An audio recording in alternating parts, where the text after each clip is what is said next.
समन्ता चक्रवालेषु अत्रा गच्छन्तु देवता सद्धम्मं मुनिराजस्य सुनन्तु सग्गमुक्खदं धम्मश्रवण कालो अयं बदन्ता धम्मश्रवण कालो अयं बदन्ता धम्मश्रवण कालो अयं बदन्ता नमो तस्स भगवतो अरहतो सम्मा सम्बुद्धस्स नमो तस्स भगवतो अरहतो सम्मा सम्बुद्धस्स नमो तस्स भगवतो अरहतो सम्मा सम्बुद्धस्स दुःखमेव हि सम्भोति दुःखं तिष्ठति वेति च नान्यत्र दुःखा सम्भोति नान्यं दुःखा निरुज्यति इति.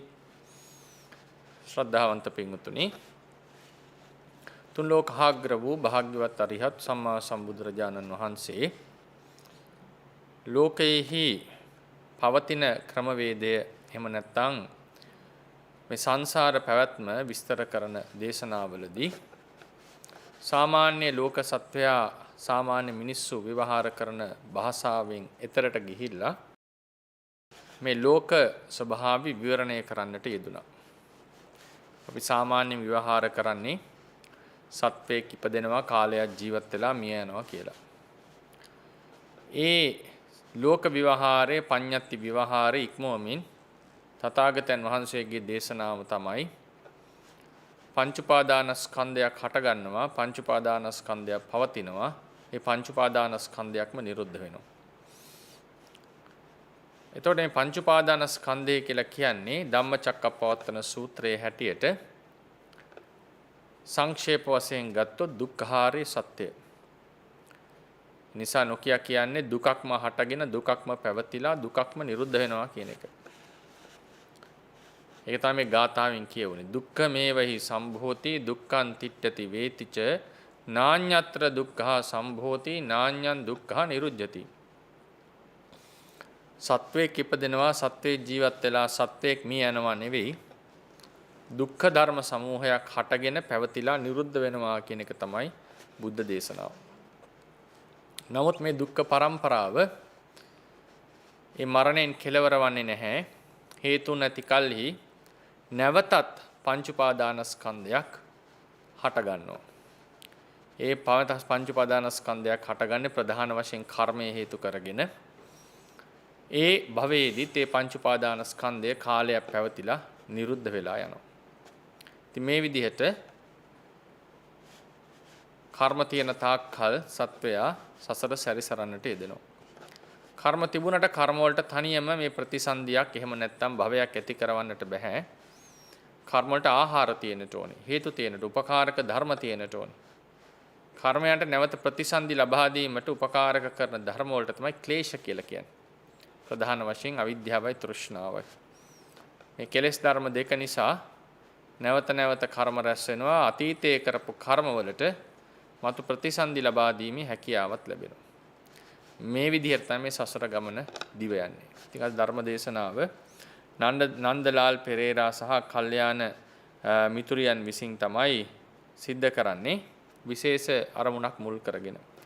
පසුගිය, ඒ කියන්නේ මේ අවුරුද්දේ මේ මාසයේ ගිය මාසයේ සැප්තැම්බර් 25 වෙනිදාට අප අතරින් වියෝ වූ තමන්ගේ කල්යාණ මිතුරිය වන ශාමිලා ප්‍රියානී පෙරේරා මහත්මියට පින් පැමිණවීම සඳහා තමයි මේ ධර්ම දේශනාව සංවිධානය කරලා සිදු කරන්න බලාපොරොත්තු වෙන්නේ.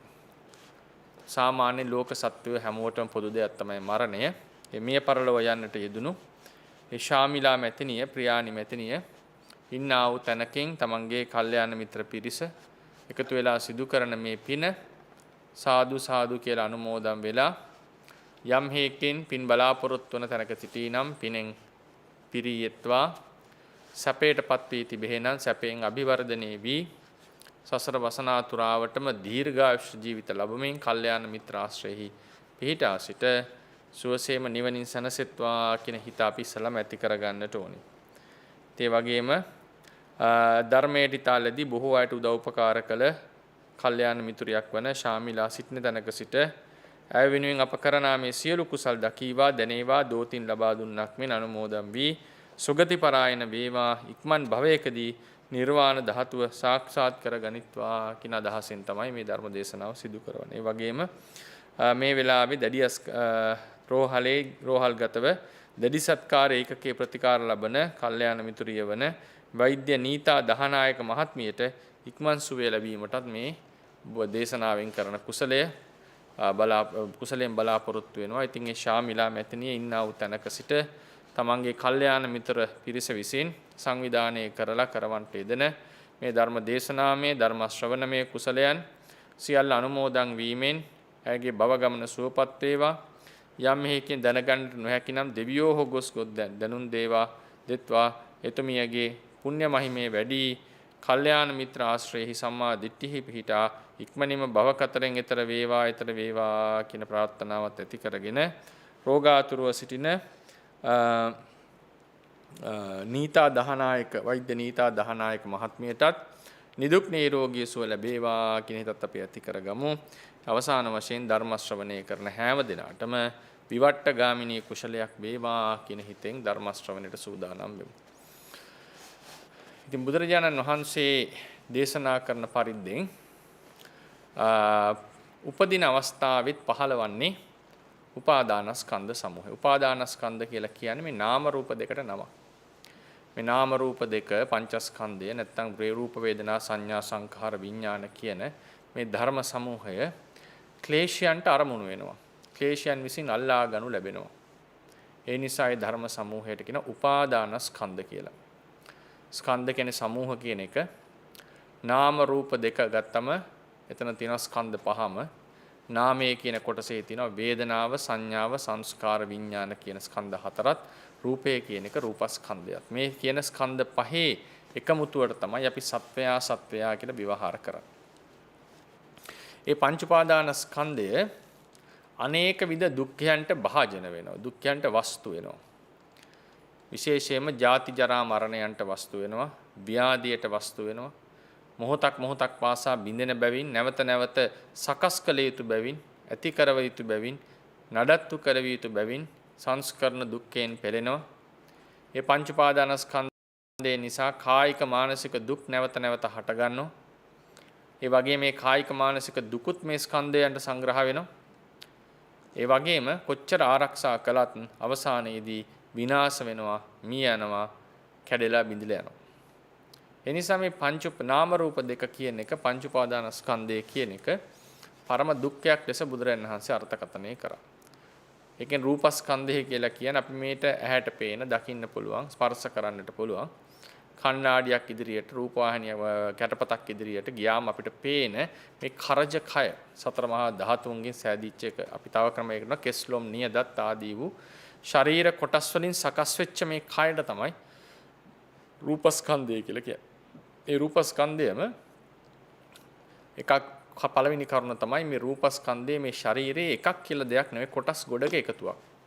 කෙස්ලොම් නියදත් සම්මස් ආදී වූ කොටස් ගොඩක එකතු කරලා ශරීරය කියලා කියන්නේ. එක දෙයකට නෙවෙයි. ඒ වගේම මේ එක එක කොටසකට මම කියලා ශරීරය කියලා විවහාර කරන්න බෑ. මේ දේවල් කොටස සමූහය යම් කිසි ක්‍රමයකට යම් කිසි හැඩයකට අවකාශයේ සකස් වෙලා තියෙනකොට තමයි ශරීරය කියන සංඛ්‍යාවට නැත්තම් නාම ග්‍රහණයට නැත්නම් නාමකරණයට මේක ලක්වන්නේ. මේ ශරීරයේහි අපි තවත් විදිහකට කියනවා පඨවි ආපෝ තේජෝ වායෝ කියන සතර මහා ධාතුවෙන් තමයි මේ ශරීරය සකස් වෙලා තියෙන්නේ. වඩාත්ම නිවැරදිව කිව්වොත් සතර මහා ධාතුවම ශරීරයේ ලෙස පෙනී සිටිනවා. ඉතින් මේ ශරීරය කියන එක ගත්තම මේක පරම දුක්ඛයන්ගෙන් යුක්තයි. එකක් තමයි මේක අතිශය දුර්ගන්ධයි අභ්‍යන්තරය ආදී. ඒ වගේම මේ ශරීරය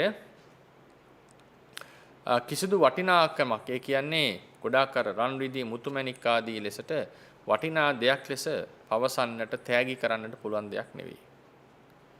ඒ වගේම මේ ශරීරය කොතෙක් අපි හොඳින් පෝෂණය කරත් නඩත්තු කළත් මේක නැවත නැවත දිරනවා බිඳෙනවා. අලුත් කරන්නට ඕනේ. එක දවසක් ආහාර ගත්ත කියලා හරියන්නේ නැහැ. මාස ගාණක් එක දිගට ආහාර ගත්ත කියලා හරියන්නේත් නැහැ. ඊට පහුවදා නැවත නැවත කැම ගන්නට ඕනේ. මොකද මේක මේන්ටේන් කරන්න ඕනේ, පවත්වගෙන යන්නට ඕනේ. ඒකට ආහාර ශක්තිය අවශ්‍යයි.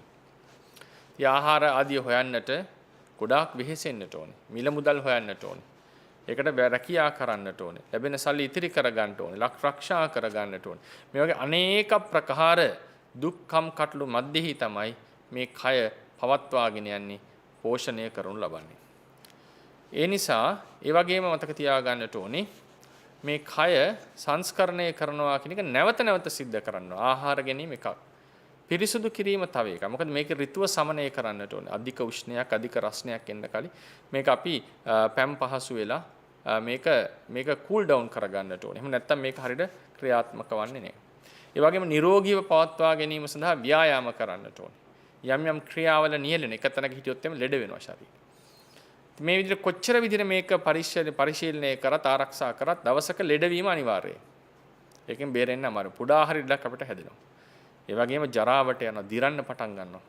අවසානයේදී මේ ශරීර කූඩුව අතහැරලා මරණයටපත් වෙනවා. මේ විදිහට බැලුවම සහ තවත් කරුණක් තමයි ජීවත් වෙලා ඉන්න අවස්ථාවේදී මේ ශරීර කූඩුවට නැත්තම් ශරීරයට අනේක විද වද බන්ධන වලට ලක් වෙන්න පුළුවන්. දැන් කායික පීඩා ආදියට ලක් වෙන්නට පුළුවන්. ඒ වගේම තුවක්කු බෝම්බ ආදියට අපි බයවන්නේ මේ ශරීරයට ඔරොත්තු දෙන්නේ නැති නිසා. ඒ වැදින හරි වැදුනොත් එහෙම මේ ශරීරය කුඩු වෙනවා. ශරීරයට තුවාල වෙනවා, ඩැමේජ් වෙනවා. ඒ නිසා මේ ශරීරය ෆ්‍රැජයිල් දෙයක්. ආරක්ෂා කරගෙන ආරක්ෂිත ස්ථානක් නෙවෙයි. මේක ඉතාම පහසුවෙන් බිඳිය හැකි, විනාශ විය හැකි දෙයක්. මේ කරුණු කාරණා සියල්ල සලකා බැලුවම රූපස්කන්ධය නැත්තම් මේ ශරීර කූඩුව කියන එක දුක්ඛයන්ගෙන් ගහන වෙච්ච තැනක්. මේකේ සැපේකුත් තියෙනව නැතුව නෙවෙයි. මේක සමහරුන්ගේ ලස්සනයි. මේ ශරීරය නිසා කායික සුඛ වේදනා ආදී ඇති වෙනවා, මානසික සුඛය ඇති වෙනවා. ගොඩාක් ප්‍රයෝජන ලබන්නට පුළුවන්, ඉදිරියට යන්නට පුළුවන්. මේ වගේ මේකේ ආනිසංස පැත්තකුත් තියෙනවා. නැවත නැතුව නෙවෙයි. නමුත් ඊට වඩා 100,000 ගුණයෙන් වැඩි මේකේ තියෙන ආදීනව පැත්ත. දැන් ආනිසංසය ලබන්න වෙහෙසෙන්නට ඕන. අපි දැන් ශරීරය නිරෝගී කරන්නට නම්, සපවත් කරන්නට නම් ඒ අරමුණු ගන්නට ඕනේ, ඒ ක්‍රියාවල යෙදෙන්නට ඕනේ. නමුත් මේකේ තියෙන දුක මතු කරගන්න තියෙන එකම දේ එකව තරඟ නිසල්මනේ හිටියොත් මේක දුක මතු වෙන්න පටන් ගන්නවා. උදාහරණය ඉඳගෙන ඉන්න තැන රත් වෙන්න පටන් ගන්නවා. කය දාඩි දාන්න පටන් ගන්නවා. ඊට පස්සේ කොන් දෙකක්කුම් අතපය කැක්කුම් එන්නට පටන් ගන්නවා. මේ ආදී ලෙසට මේ ශරීරයේහි මේ තියෙන දුක්ඛ ලක්ෂණය එන්න ප්‍රකට පහසුවෙම මේක හැඟවිලා තියෙන. ඒක අපි ගොඩක් වෙලාවට ඉරියව් වෙනස් කිරීම එක හංගව ගන්නවා. දැන් උදාහරණ එක වේලාවක බොහෝ වෙලා බාඩිලා ඉනකොට ලොකු වේදනාවක් එනවනේ. ඒක සාමාන්‍යයි. ඒක අපි ඉරියව් වෙනස් කරලා මාරු කරනවා. එතකොට අපිට අර ඒකේ තියෙන දුක්ඛ ස්වභාවය වැහිලා යනවා. මේ විදිහට ඊළඟට ශරීරයේ රත් වෙනකොට දාඩි දාන පිරිසුදු කරගන්නවා. නැවත දාඩි දාන නැවත පිරිසුදු කරන්න වෙනවා. මල මුත්‍ර පහ කරලා අපි ශරීරයේ බර සැහැල්ලු කරගන්නවා. මේ නමුත් නැවත කරනවා. මොකද ඊට පස්සේ ආහාර පාන ආදී ගනිමින් මේ ශරීරය පෝෂණය කරනවා. එතන ආහාර ගන්නකොට යම් සුවයක් දිවට දැනෙන වෙන්න පුළුවන්. නමුත් ඒක ශරීර අභ්‍යන්තරයට ගියාට පස්සේ සම්පූර්ණ වෙනම ක්‍රියාවලියක් විතර වැඩ කරනවා. මේ විදිහට මේ ශරීරයේ ඇසුරු කරගෙන යම් සැප වේදනා නැත්තම් යහපත් දේවල් කරගන්නට පුළුවන් වුණාට ඕවරෝල් ගත්තම සමූහය සමස්තයක් ලෙස ගත්තම මේ ශරීරය දුක්ඛයන්ගෙන් ගහනයි. ඊට පස්සේ ඊටාම බරපතලම දේ තමයි කොච්චර මහන්සි වෙලා මේක ආරක්ෂා කරත් දවසක මේක බිඳෙන්නටම ඕන එක අනිවාර්යයි. ඒතකොට එදාට පොළොවට පස් වෙනවා නැත්තම් ගින්නෙන් අළු වෙලා යනවා. ඊට පස්සේ ඊළඟට තියෙන ස්කන්ධය තමයි වේදනාවත් කියන ස්කන්ධය. වේදනාව කියලා කියන්නේ ආරාමන රසයේ විඳීම. දැන් අපිට මොනවා හරි අරමුණු ලැබෙනකොට අපි ඒවයි රස විඳිනවා. එහෙම නැත්නම් තව වෙලාවකට කියන මූඩ් එකක් ලෙස තියෙනවා. අපි එක අරමුණු ගන්නකොට අපේ సంతානෙහි මේ වේදනා විඳින ගතියක් හැමතිස්සෙම පවතිනවා. ඒ නිසා අපිට කියන්න පුළුවන් අපි සතුටෙන් ඉන්නවද දුකෙන් ඉන්නවද මධ්‍යස්ථව ඉන්නවද කියලා බෙදන්නට පුළුවන්. සාමාන්‍යයෙන් අපේ ගොඩාක් අභිධර්ම ක්‍රමයෙන් ගැඹුරට හිතනකොට වඩා ඒකේ සාමාන්‍යයෙන් උදාහරණයකට ඒ අවස්ථාව දැන් බණ ධර්මයක් දේශනා කරනකොට සමහර දේශකයෝ සතුටින් ඒ ධර්මයේ දේශන සමහරු මධ්‍යස්ථවේ ධර්මයේ දේශනා කරනවා. බණ අහනකොටත් එහෙමයි. ඒ විදිහට ඊටසේ අකුසල කර්ම સિદ્ધ කරනකොට ප්‍රාණඝාත ආදී කරනකොට එතනදී දෝමනස්ස වේදනාවක් තියෙනවා. කාමයේ භුක්ති විඳිනකොට සෝමනස්සයක් තියෙනවා. මේ විදිහට මේ සිතෙහි ඇති වෙනවා විඳින ස්වභාවයක්. මේ විඳින ස්වභාවය අපේ සත්‍යයට ඊටාම වැදගත්. ඒකෙන් අපි සැප වේදනාවට, යහපත් වේදනාවට, යහපත් විඳීමට තමයි රුචි කරන්නේ. දුක්ඛ වේදනාවට, දෝමනස්සයට, රිදීමට, අයහපත් වෙන බයයි. ඒ කායික මානසික දෙකක් තියෙනවා. ඉතින් මේ හැම එකකටම අපි බයයි. අපි අකමැති. එතකොට මේ සුඛ වේදනාව යහපත් ලෙස හැඟෙන්නට පුළුවන්. මතක තියාගන්න මේ සුඛ වේදනාව ලබා ගන්නට නම් ගොඩාක් වෙහෙසෙන්නට ඕනේ. ගොඩාක් වෙහෙසෙන්නට ඕනේ. ප්‍රනීත ඊටාම මිහිරි ශබ්දයක් අහලා සින්දුවක් අහලා හිත පිනවනවා. රූප දැකලා සිත පිනව ගන්නවා නම් ගඳ සුවඳ ආග්‍රහණයක රස විඳලා මේක පිනව ගන්නවා. කායික ස්පර්ශ ලැබලා මේක පිනවන්න යනකොට ඒ කියන්නේ මේ සුඛ වේදනා උපදවා ගන්නට නම් ඒකට මහන්සි වෙන්නට ඕනේ. දැන් ඊටාම හොඳ ලස්සන සුව පහසු සුඛෝපභෝගී ගෘහයක් හදන්න හිතනවා කියලා හිතන්න. කොච්චර මහන්සි වෙනවද? අවුරුදු ගාණක් මහන්සි වෙන ලෝන් අරගෙන සල්ලි ඉතිරි කරගෙන මේසන් බාසුන්ලා කතා කරගෙන මේක ඉදි කරන්නට ඕනේ. ලොකු වෙහෙසක් දරන්නට ඕනේ. නිතර රැකී ආරක්ෂා කරන්නට ඕනේ. වගේ ලොකු පරිශ්‍රමයකින් තමයි මේ ලස්සන නිවස සකස්. ඒ ලස්සන නිවස සකස් කරාම අපිට ඕනේ සුඛ වේදනාව ලබන්නට පුළුවන්. ඒතර ලොකු සුඛ වේදනාව ලබන්නට පුළුවන්. ඒක යහපත් බවක් තියෙනවා. නමුත් මේක ලොකු පරිශ්‍රමයකින් එන්නේ. සහ ඒ සුඛ වේදනාව කොච්චර ලැබුවත් ඒ මොහොතේ මේක අලුත් වෙනවා. ඒක හොඳට උදාහරණ දෙන්න රසවත් කෑමක් කනවා කියලා. තාම ලෝකෙත් තමන් කැමතිම රසවත් කෑ. ඒකෙත් පින්වතුනි ඒ කටක් හපන වාරයක් ගානේ තමයි ඒ වේදනාව. ඒකෙත් ඒ වේදනාව ඒතන නැති වෙනවා. ඒතන ඊට පස්සේ කටින් තමයි ඊළඟ වේදනාව. ඊට පස්සේ හපනකොට තමයි ඊළඟ වේදනාව. ඒ හටගන්න වේදනාවක් පොඩ්ඩක් නුක උදාහරණයකට හපන එක නැවැත්වපු ගමන් ඒ වේදනා ටික නැත්තම් ඒ මිහිරි භාවය මේ මොනවද ජීවහා විඥාණයට දැනෙන එක නැති වෙලා යනවා. අය නිසා මේ සැප වේදනාවක් විඳිනකොට චිත්‍රපටියක් බලනවා වෙන්නට පුළුවන්. දරු මුණුපුරයක ඉන්නවා වෙන්නට පුළුවන්. කාමයේ භුක්ති විඳිනවා වෙන්නට පුළුවන්. හොඳ පාටි එකකට ගිහින් ඒ හැම අවස්ථාවකදීම සුඛ වේදනා තිබුණාට මේක තියෙන එක නැති වෙලා අලුතෙන් හටගනිමින් එන්නේ දිගින් දිගට. සමහරවිට යතරතුරේදී දෝමනස්යක් ඇති වෙන්න පුළුවන්, දුකක් සාංකාවක් ඇති වෙන්න පුළුවන්. එතකොට මේ සුඛ වේදනාව යහපත් වුණාට මේක ඉතර කාලය, ඊටාම කෙටි කාලයක් පවතින. වැඩි වෙලා තියෙන්නේ. සහ මේක උපදවන්නට විශේෂයෙන්ම ලොකු පරිශ්‍රමයක් දරන්නට ඕනේ. දුක් වේදනාව කියන එක අපි හැමෝම බයයි, ඒකට අකමැති. ඒක ගැන විස්තර කරන එක අනිෂ්ට දෙයක්. ඒක දුකක්ම තමයි දුක් වේදනාව. උපේක්ෂක වේදනා මධ්‍යස්ථයි ශාන්තයි. දැන් සමහරවිට අපි කිසි ප්‍රශ්නයක් ගැටලුවක් නැතුව ඉන්නකොට මධ්‍යස්ථව තියෙන අපේ හිත ඒක ශාන්තයි. ඒකටත් අපි ඇලෙනවා සාමාන්‍යයෙන් උපේක්ෂක වේදනාවට. ඒකටත් අපි කැමතියි. මේ විදිහට මේ වේදනාව කියන විඳින බව, අරමුණු විඳින බව සහ సంతානෙහි එක විදිහකට ගත්ත මූඩ් එකක් ලෙස දිගටම තියෙන ඒ විඳින ස්වභාවය තමයි වේදනාව කියලා කියන්නේ. මේකත් පින්වතුනි ගොඩක් සුඛ වේදනාව වෙහෙස මහන්සිලා ඇති කරවන්නට එහෙම ඇති කරගත්තත් ඒක ෂණයකින් නැති වෙලා යනවා. දැන් උදාහරණයකට ගොඩාක් වෙහෙස මහන්සිලා වෙන්න පුළුවන් සල්ලි ඉතිරි කරනවා විශේෂ කෑමක් ගත්තේ. සාමාන්‍ය දවසට කන්න නැති. එහෙම ගත්තා කියලා ඒ කෑම කනකොට විතරයි සැපේ තියෙන. ඒක ඉවරෙච්ච ගමන් ඉවරයි. දැන් අපි ඊයේ අනුභව කරා කියන ඒක අදට ඒකේ රසය විඳින්නට බෑනේ. ඒ විදිහට සලකන්න. ඒක සිහි කරන්නට පුළුවන් මෙහෙම රසයක් විඳ කියලා එච්චරයි. ඒක ඒ වෙලාවේ ලබන්නට. ඒ ලබන මොහොත මේක නැති වෙනවා. ඒ නිසා මේ දුක් වේදනාවේ තියෙනවා මේ වේදනාවේහි තියෙනවා ඒ ක්ෂණයක් පාසා නිරුද්ධ වෙන නිසා මේක අතෘප්ති කරයි. මේකෙන් සනසවන්නට සම්පූර්ණයෙන් බෑ. ඊට සංඥාව කියලා කියන්නේ යම් දේවල් හඳුනන්නා වූ ස්වභාවය. හඳුනන්නා වූ අපි කවුරු කාර්යය දකිනකොට අහවලා කියලා හඳුන ගන්නවා. පුටුව මේසය කියලා අපි හඳුන ගන්නවා. ගහක් කියලා හඳුන ගන්නවා. දැන් උදාහරණයකට මේසයක් දැක්කම අපි ඒකට ඉඳ ගන්න යන්නේ නැහැ. පුටුවක් දැක්කම තමයි ඉඳ ගන්න යන්නේ. අපිට ඉඳ ගන්න සිතුවිල්ල පහළවන්නේ මේක පුටුවක් ලෙස හඳුනගත්ත නිසා. අපි ඒක රෙකග්නයිස් කරලා තියෙනවා. දැන් උදාහරණයකට වාහනයක් එනකොට දකින්නට අපි පාරෙන් ඉමත් වෙනවා. අපි දන්නවා මේ වාහනයක් කියලා. මොකද අපි ඒක අඳුර ගන්නවා. මේ විදිහට දේවල් අඳුර ගන්න ස්වභාවයට තමයි සංඥාව කියලා කියන්නේ. ඒ සංඥා බාහුල්‍යත්වය, ඒ කියන්නේ සංඥාවේ බලවත්කම සහ ප්‍රබලකම සහ බහුල භාවය නිසා සත්‍ය උගතුන් ලෙස හඳුන්වනවා. දැන් උදාහරණයකට යම් කිසි විශේෂයක හොඳට හදාarලා තියෙනවා කියලා කියන්නේ දේවල් හොඳට තේරෙනවා, දන්නවා. කරුණු කාරණා දන්නවා, ඒකේ තියෙන සියුම් වෙනස්කම් දන්නවා. උදාහරණ සංඥා බාහුල්‍යත්වය නිසා සංඥාව සියුම් නිසා තමයි උගතාට සමහර ඒ විෂයන් සම්බන්ධයෙන් තියෙන සියුම් තැන් වෙන් කළ දැනගන්න පුළුවන්. දැන් සාමාන්‍ය මේ විෂය උගන්නගත්ත නැති කෙනාට නීතිය ගත්තොත් නීතියේ තියෙන හැම දෙයක්ම පොදුවේ පේන්න පටන් ගන්නවා. නමුත් ගැඹුරට යනකොට කියනවා මේ සිද්ධාන්ත මත මේක එක නීතියක්, මේක තව නීතියක්, මේක තව ගුරුකුලයක අදහසක් මේ ආදී ලෙසට කඩන්න පුළුවන්. ඒකට සංඥාව බාහුලත්වය කියලා කියන්නේ මේ කියන විෂයන් දේවල් පිළිබඳව හොඳට දැනගෙන ඒවා අතර සියුම් වෙනස්කම් තේරුම් ගන්නට පුළුවන්. සියුම් වෙනස්කම්. දැන් කාර් එක එන්ජිමක් ගැන තොරතුරු දන්නේ නැති කෙනෙක්ට එන්ජිමක් බැලුවොත් වෙන්නේ යකඩ ගොඩක් විතරයි.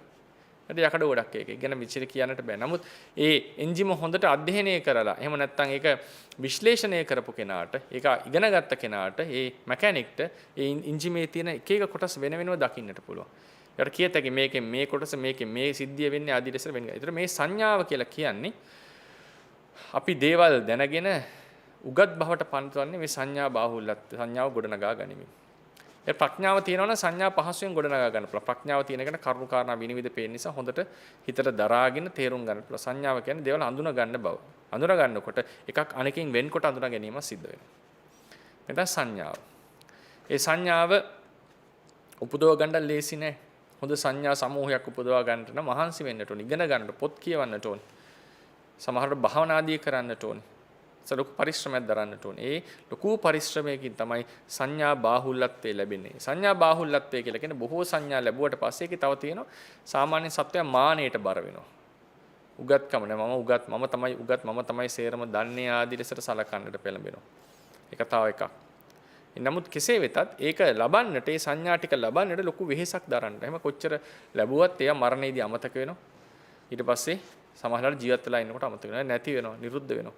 මේකේ ප්‍රයෝජනයක් තියෙනවා. දැන් ධර්මයේ වගේ දෙයක් ඉගෙන ගත්තොත් එහෙම ඒකෙන් ඇතින සංඥා බාහුල්‍යත්වයේ උපනිශ්‍රේ වශයෙන් සසරදී උපකාර වෙනවා දේවල් අවබෝධ කරගන්න. හැම අධ්‍යාපනයක්ම එහෙමයි. හැම අධ්‍යාපනයක් ලැබනම ඒ සංඥා බාහුල්‍යත්වයේ සංඥා ගොඩාක් දරාගෙන ඉන්න බව තේරුම් ගන්න තියෙනකොට ඒක සසරදී උගතෙක් වෙන්නට උපකාර වෙනවා.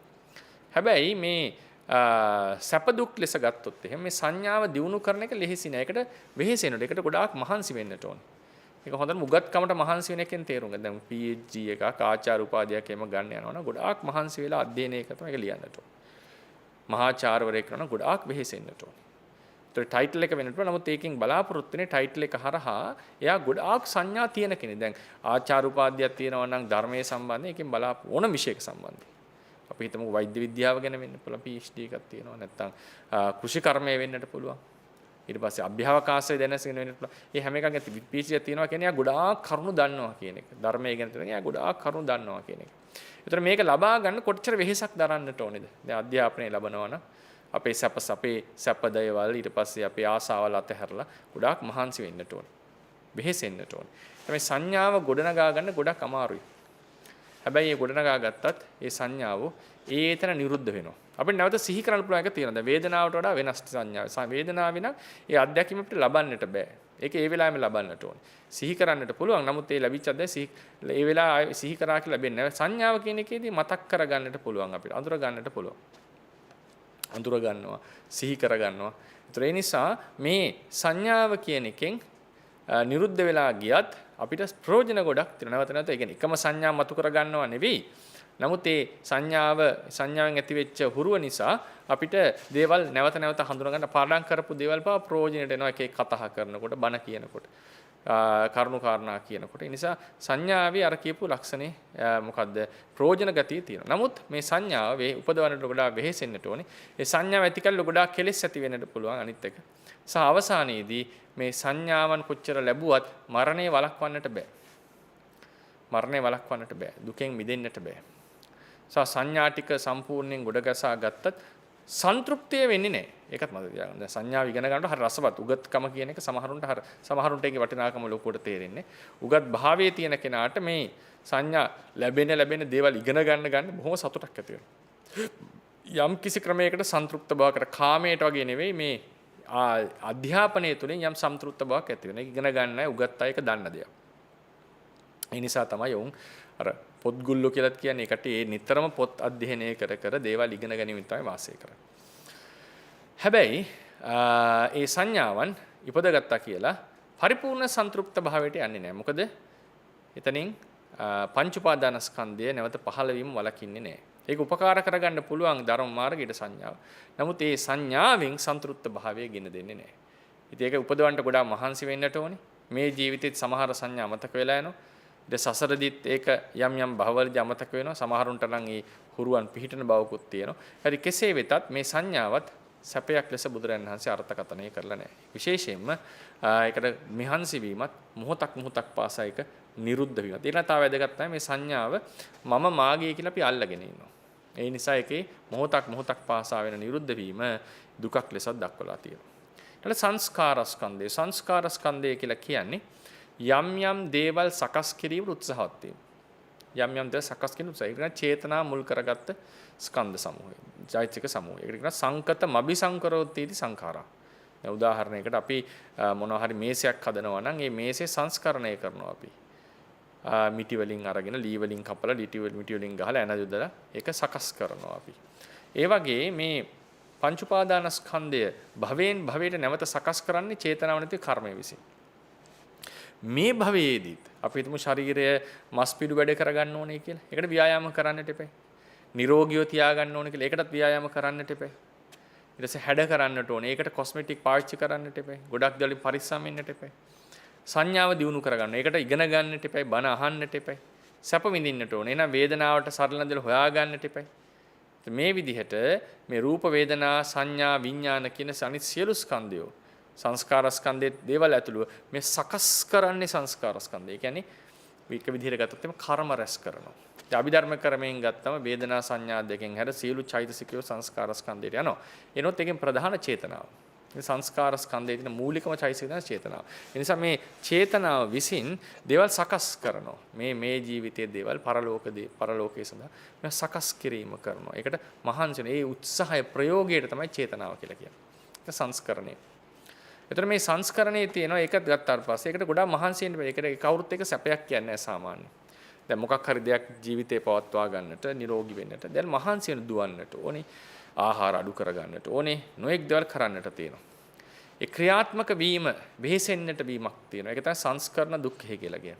ඒ නිසා මේ සංස්කාර ස්කන්ධය ඇතුලේ සංස්කරණ දුක්ඛය ගැබ් වෙලා තියෙනවා. ඒ වගේම කොච්චර සංස්කරණය කරත් ඒ හදාගන්න නිරුද්ධ වෙන රූපේ හදාගත්ත ඉතින් ඒක දවසක නිරුද්ධ වෙලා යනවා. ඊට පස්සේ වේදනාව ලබාගත්ත ඉතින් ඒකත් නිරුද්ධ. සංඥාවක් දවසක නිරුද්ධ වෙනවා. විඥානයත් එහෙමයි. ඒ නිසා මේ සංස්කාර ස්කන්ධයේ විසින් ලොකු මහන්සියක් දාලා සමග අපි මොන දේවල් සිද්ධ කරත් ඒව සම්පූර්ණ සන්තුෂ්ත භාවයට පත්වන්නේ නැහැ. සංස්කාර ස්කන්ධයේ ඒම ගැබ්බෙල එහෙම බැබ්බෙලා තියෙන සංස්කරණ දුක්ඛය. ඒ වගේම එකෙන් සකස් කරන දේවල් නිසා නොයෙකුත් ඒවා කවදාවත් සදාතනිකව පවතින්නේ නැහැ. එනම් මේ සංස්කරණය කරනකොට ගොඩක් කායික මානසික පීඩාවලටපත් වෙනවා. ඒ කියන්නේ දේවල් කරන්න යනකොට කායිකව මානසිකව පීඩාවටපත් වෙනවා. සංඥාව ගොඩනගන්න යනකොට කායික පීඩා ආදීටපත් වෙනවා. ඉතින් මේ විදිහට මේ සංස්කාර ස්කන්ධයත් දුක්ඛ සමූහයක් ලෙස බුදුරණසේ අර්ථකථනය කරලා තියෙනවා. ඊට විඥාන ස්කන්ධය විඥානය කියලා කියන අරමුණු දැනගන්නා වූ ධර්මය. අරමුණු දැනගන්න. අරමුණු අනිත් අරමුණුන් වෙන්කොට දැනගන්නා වූ ධර්මය. පරිච්ඡිජ්ජ ග්‍රාහී ධර්මය. එතකොට අරමුණකට අවධානය දෙන බව. අරමුණු දැනගන්න බව. සංස්කාරයේ කී උත්සාහවත් වෙන බව. ඒ ක්‍රියා සිද්ධ කරන. සංඥාව කියලා කිව්වේ හඳුනා ගන්න බව. වේදනාව කියලා කිව්වේ විඳින බව. විඥානය කියලා කියන්නේ දැනගන්න බව. එතන මේ දැනගන්න බව නිසා අරමුණ අපිට පේන්න පටන් ගන්නවා, දැනෙන්න පටන් ගන්නවා, ඇහෙන්න පටන් ගන්නවා. කියන්නේ දැනගන්නවා. අරමුණ අරගන්නවා කියන එකයි මේ විස්තර කරන්නේ. ඒ අරමුණක් අරගන්නකොට විඳීමකුත් තියෙනවා, හැඳින ගැනීමකුත් තියෙනවා, උත්සාහවත් වීමකුත් තියෙනවා. මොකද සංස්කාර ස්කන්ධයේ විසින් විඥාණයට අරමුණු ගන්නටත් මේ උපකාරය, කියන්නේ ඒ විදිහට උපකාර කරලා තියෙනවා.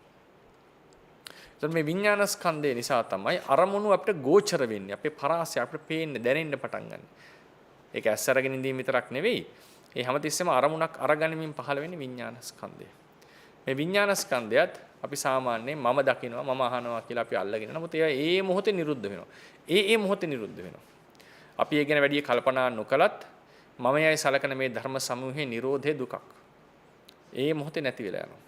සහ ඒ විඥාණයෙන් උපදවා ගන්න මහන්සි වෙන්නට ඕන සංස්කාර ස්කන්ධය තුලින්. මොකද්ද?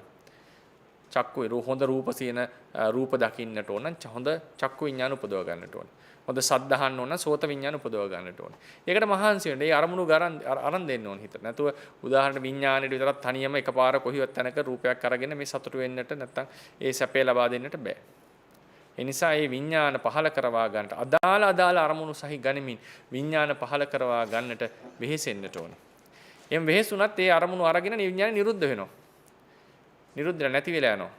එතකොට ඒක අතීත මතකයක් බවනයි. ඒ අරමුණ නිසා ඒ විඥානයේ නිසා නැවත ඒ මොහොතේ අත්දැකීම ලැබෙන්නේ නෑ. ඒකට නැවත ඒ අරමුණ ගන්නට ඕන. නැවත ගන්නට ඕන. ඒ නිසා මේ හටගන්න විඥානයක් ඒතන නිරුද්ධ වෙනවා.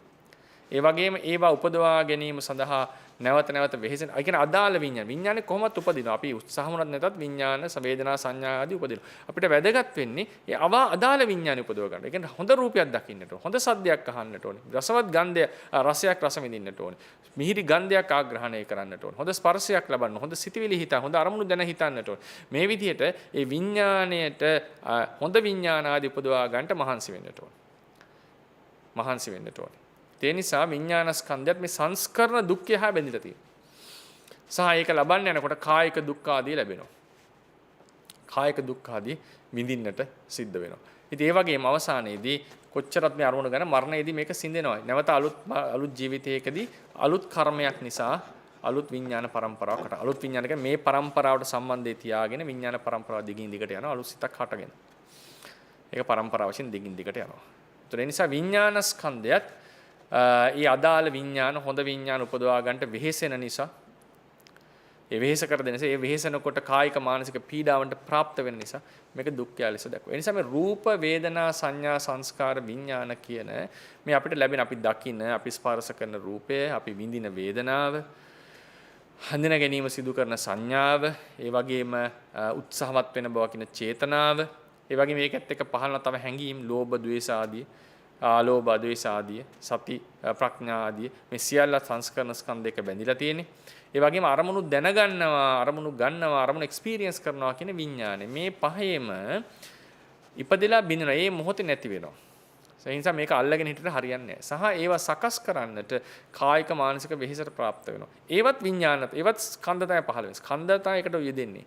ඒ නිසා සම්මුති වශයෙන් අපිට කියන සත්වයා දුකටපත් වුණා කියලා. ඒ නිසා මේ ස්කන්ධ සමූහය නැවත නැවත පවත්වා ගැනීම සඳහා වෙහෙසෙන්නට සිද්ධ වෙනවා. ඊළඟට වැදගත්ම තේ තමයි මේ පංච උපාදානස්කන්ධෙහි තියෙන මේ දුක්ඛ භාවය මේ විදිහට අදාළ එකක් නෙවෙයි. මේක දිව්‍යලවල බ්‍රහ්මතල වලට ගියත් ඒ මට්ටමින් ඒ දුක තියෙනවා. අවසානයේ මී යනට මේ පංචස්කන්ධය අතහරින්නට. අතහැරලා තවත් පංචස්කන්ධයක් පහළ වෙනවා. ඒක සමහරට හොඳ තැනක වෙන්න පුළුවන්, ටිකක් නරක තැනක වෙන්නට පුළුවන්. බ්‍රහ්ම ලෝකෙන් නම් කෙලින්ම දුගතියට යන්නේ. නමුත් දිව්‍ය ලෝකෙන් කෙලින්ම දුගතියට යන්න පුළුවන්. බ්‍රහ්ම ලෝකෙන් කාම සුගතියට වෙලා එතනින් දුගතියට යන්න පුළුවන්. ඉතින් මේ විදිහට මේ පංච උපාදානස්කන්ධයක් මේ දරන් හිටියද සමහරංගේ පංච උපාදානස්කන්ධ යහපත් කියලා වෙන්නට පුළුවන්. ගොඩාක් හොඳ වෙන්නට පුළුවන්. හොඳයි කියන එක අදහස් කරේ දුකෙන් තොරයි කියන එක නෙවෙයි. රූපේ ලස්සනයි. හොඳ සැප විඳීම් වැඩි. හොඳට මතකයේ තියෙන හොඳ සංඥා බාහුල්‍යත්වයේ තියෙන උත්සාහය වීරිය හොඳයි. හැඟීම් පාලනය කරගන්නට පුළුවන්. හොඳ අරමුණු ගන්නවා නිතර නිතර විඥාන වලින් කුසල දේවල් කරනවා. ඒ වගේ හොඳ යහපත් ජීවිත ස්කන්ධ තියෙන අය ඉන්නවට වෙන්න පුළුවන්. මේ වුණාට ඒ පංච උපාදානස්කන්ධය මේ භවයේදී නිරුද්ධ වෙලා නැවත නැවත පංච උපාදානස්කන්ධය හට ගන්නවා. ඒ වලින් මොන ප්‍රශ්න වෙනවන්න පුළුවන්. හැබැයි ඒ වගේම සහ ඒ සසර ගමනේදී තාම දුක්ඛිත පංච උපාදානස්කන්ධ ලැබෙන්නත් පුළුවන්. දැන් දෙවියන්ගේ පංච උපාදානස්කන්ධ ඉහළම දිව්‍ය තලයක වසවර්ති දිව්‍ය ලෝකයේහි වසවර්ති දිව්‍ය රාජ්‍යය ගැන හිතන්න. දැන් මාරයා නම් පව් කරනවා හරි කියතයි. වසවර්ති දිව්‍ය රාජ්‍යය කියන්නේ හොඳම සැපවත් විඳ සත්වෙක්. දැන් මේ දිව්‍ය රාජ්‍යයගේ තියෙන පංච උපාදානස්කන්ධය. ඒ පංච උපාදානස්කන්ධෙත් වේදනා මොහොතක් පාසා නැති වෙනවා. සංස්කරණය කරන්නට වෙනවා. සැප විඳින්නට යා උත්සාහවත් වෙනවා. නිකන් සැප පහළ වෙන්නේ උත්සාහත් වෙනවා කියන්නේ ඒකට යෙදෙන්නට නඩුමතරමින්. සල්ලි හොයන දෙයක් නැහැ. නමුත් ඒක යෙදෙනවා. ඊට පස්සේ කොච්චර මේකේ සැප සම්පත් වින්දත් අවසානයේදී මිය යනකොට මානසික දුක් එහෙම ඇට ගන්නවා. චුත වෙනවා. බ්‍රහ්මාත්ම භාවයක් බලන්න. බ්‍රහ්මාත්ම භාවයන මානසික දුක්ඛයක් නැහැ. නමුත් ඒකට අකමැතියි. මොකද දවසක මිය යනවා. මේ පංච උපාදානස්කන්ධය දුර වෙනවා. ඒ නිසා මේ පංච උපාදානස්කන්ධය කියලා කියන එක සැපයක් නෙවෙයි බුදුරජාණන් වහන්සේගේ ධර්මයේ ගැඹුරින් විමසුවම ආර්ය සත්‍ය ක්‍රමයෙන් විමසුවම ඒක දුකක්. ඒ දුක ගැබ්බෙලා තියෙනවා. සමහර වෙලාවට දුක වැඩි සතර අපායේ මනුස්ස ලෝකයේ දුක තියෙනවා එමටම දිව්‍ය බ්‍රහ්මතරවල දුක අඩු වෙනවා. නමුත් ඒකේ දුකස් තියෙනවා. මොකද දුක මේක දවසක විනාශ වෙනවා නැති වෙනවා මරණයටපත් වෙනවා. වයසට යනවා. ඒ දෙවියන්ගේ බ්‍රහ්මයන්ගේ අපි ඇඟරලිය වටන වයසට යන්නේ නැහැ. නමුත් මරණයට කිට්ටු වෙනවා. ඒ සම්පත්තිය අතහරින්නට වෙනවා. ඊළඟ වැදගත් දේ මේ පංච උපාදානස්කන්ධය මම මාගේ කියලා දැඩිව අල්ලගෙන තියෙනවා. දැඩිව මේකට බැඳිලා තියෙනවා. අනුන්ගේ පංච උපාදානස්කන්ධ වලට බැඳෙනවා. මේ විදිහට මේ පංච උපාදානස්කන්ධෙට බැඳිලා ඇල්ලෙනවා. ඒ නිසා මොකද වෙන්නේ? මේ තෘෂ්ණාව අවිද්‍යාවෙන් මේකට බැඳිලා තියෙන නිසා අවිද්‍යාවෙන් මුලා වෙලා තෘෂ්ණාවෙන් ඇලිලා තියෙන නිසා මේ පංච උපාදානස්කන්ධය නිරුද්ධ වෙනකොට මරණයේදී නැවත අලුත් පංච උපාදානස්කන්ධයක් වෙන තැනක හට. ඒක කුඩා ප්‍රමාණයද මව් කුසකන කුඩා ඊටාම කුඩා ප්‍රමාණයකින් තමයි ඒක හටගන්නේ. දිව්‍ය තලයක නම් ඕපාතිකව හටගන්නවා. මේ විදිහට ඒ නිරුද්ධ වෙනකොටම නැවත පංච උපාදානස්කන්ධය. ඒ පංච උපාදානස්කන්ධේ තර දුක්ඛේ තියෙනවා. ඒ දුක්ඛේ තියෙනවා. ඒතර ඒක හටගන්නේයි මේ පංච උපාදානස්කන්ධේ මේ අත්දැකීමට වේදනාවට සංඥාවට ඊට පස්සේ උත්සාහවත් වීමට අරමුණු ගැනීමට රූපයට අපි කැමති. ඒකට ඇලිලා ඉන්නේ. ඒක තව තියෙනකට ඕන වෙලාවක මේක විනාශ වෙන්නට පුළුවන්. ඒකේ හැටි එහෙමයි. ඒක ෆ්‍රැජයිල් හරි. ඕන වෙලාවක විනාශ වෙනවා. ඒක විනාශයේ පුදුමයක් නෙවෙයි. හැබැයි මේ විනාශ වෙලා තියෙන පංච උපාදානස්කන්ධය වෙන දෙයක් නෙවෙයි. සත්‍යයේ පුද්ගලෙක් නෙවෙයි. ඒ නිසා නැවත තෘෂ්ණ හැබැයි ඒකට ඇල්ල තියෙන නිසා පුද්ගලයෙක් සත්‍ය කියලා හිතන් නිසා ඒකට ඇල්ල තියෙනවා. ඒ කෙලෙසේ නිසා නැවත උපදින්නේ පංච උපාදානස්කන්ධ. ඒකෙත් සත්‍ය පුද්ගල භාවයක් නෑ. හැබැයි සත්‍ය පුද්ගලෙක් ඉන්නවා කියලා අපි විශ්වාස කරනවා. අදහසක් ඇති වෙනවා. ඒක දෘෂ්ටිය නැත්තම් අස්මිමානිය. මම වෙමි කියන අදහසක් ඇති වෙනවා. මේ විදිහට මේ පංච උපාදානස්කන්ධ දුක් යනවා. ඒ උපදින භවයක ජාති ජරා මරණයට ප්‍රාප්ත වෙනවා. සමහර වෙලාවට ශෝක පරිදේව දුක්ඛ දෝමනස් වලට ප්‍රාප්ත වෙනවා. හැම භවයකම ප්‍රිය විප්‍රයෝගී අවසානයේ හරි තියෙනවා. ජීවත් වෙලා ඉනකොටත් තියෙනවා. මේ විදිහට අනේක විද දුක්ඛයන්ට භාජනය වෙමින් තමයි මේ ගමන සිද්ධ වන්නේ. එතකොට ඒ නිසා තමයි අපේ ධර්මයේ දක්වන්නේ දුක්ඛ මේවහි සම්භෝති. මේ මෞකුස පිළිසිඳ ගැනීම වශයෙන් හටගන්නේ පංච උපාදානස්කන්ධය. ඒ වෙලාවෙත් රූපස්කන්ධයේ සියුම්ම තියෙනවා වේදනා සංඥා සංස්කාර විඥානය හටගන්නවා. ඒක තමයි වැඩෙන්නේ.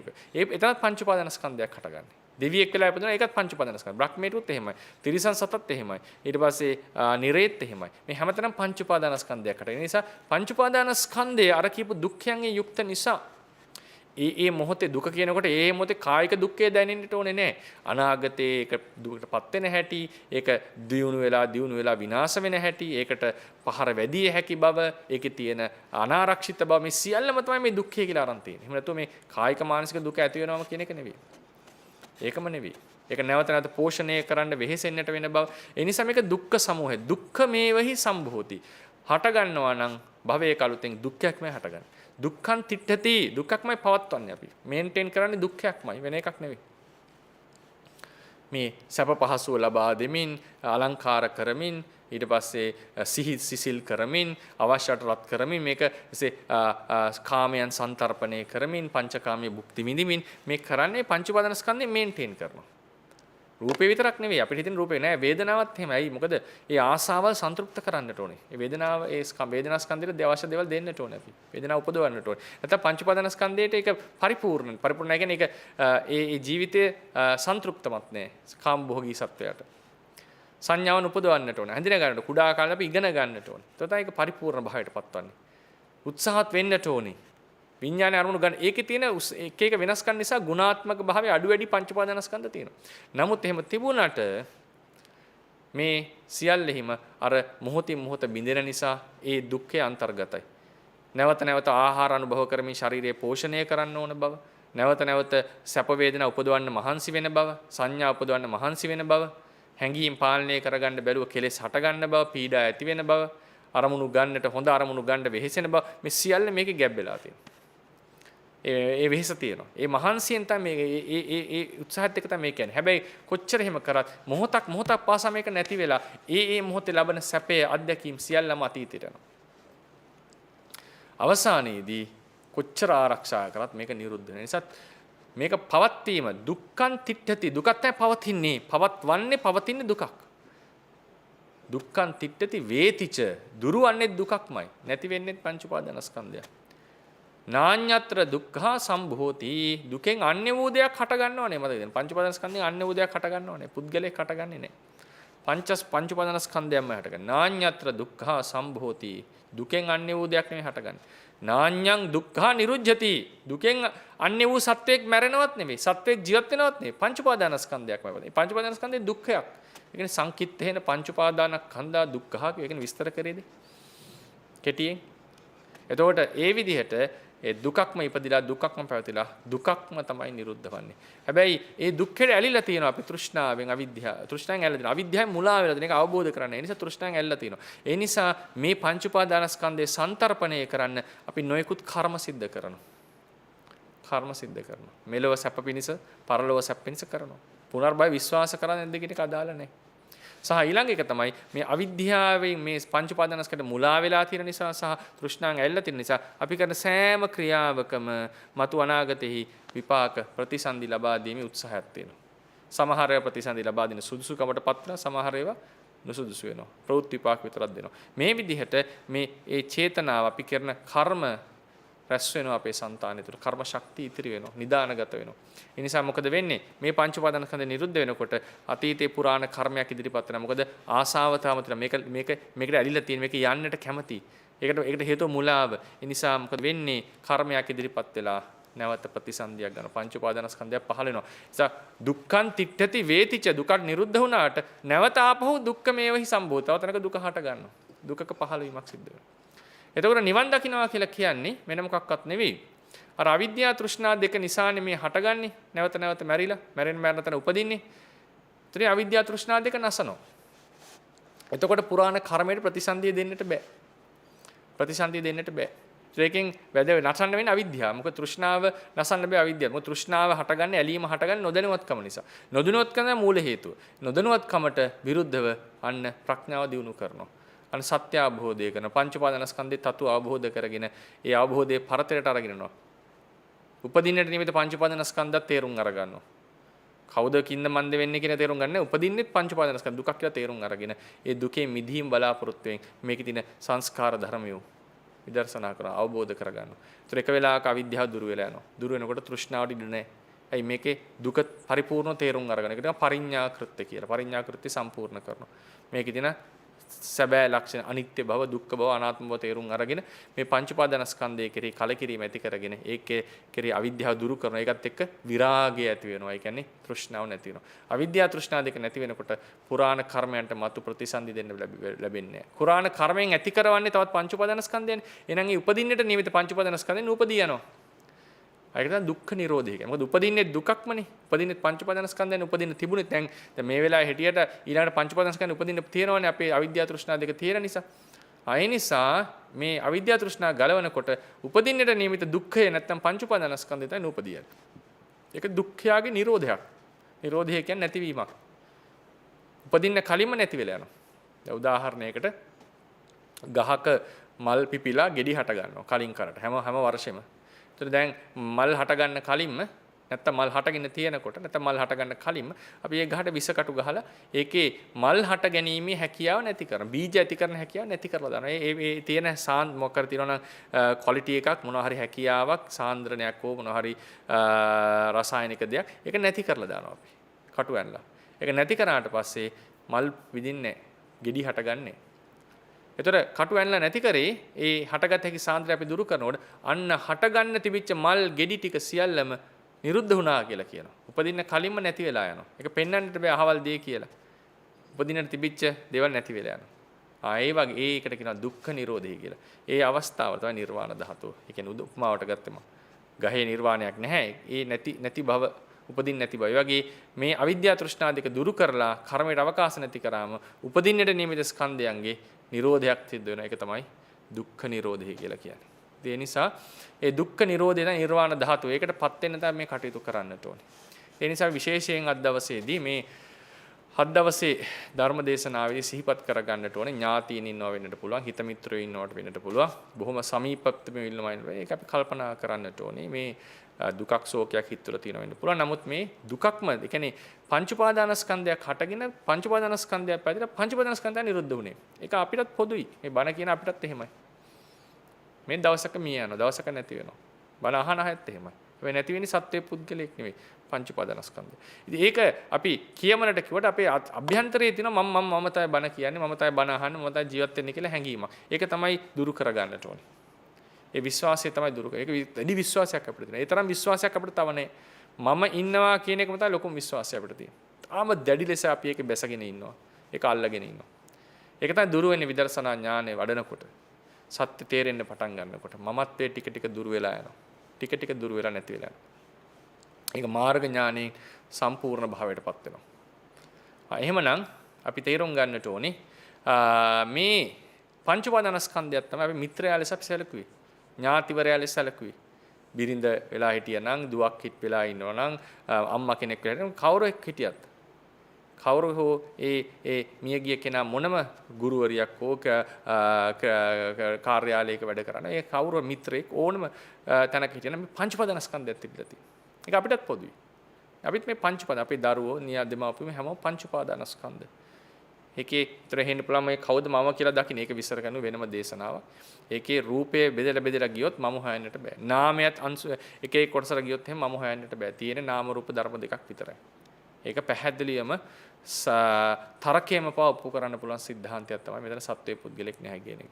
එතකොට ඒ සත්ත්ව පුද්ගල නැති ධර්ම සමූහයක් තමයි ඉපදිලා පැවතිලා දවසක නිරුද්ධ වෙන්නේ.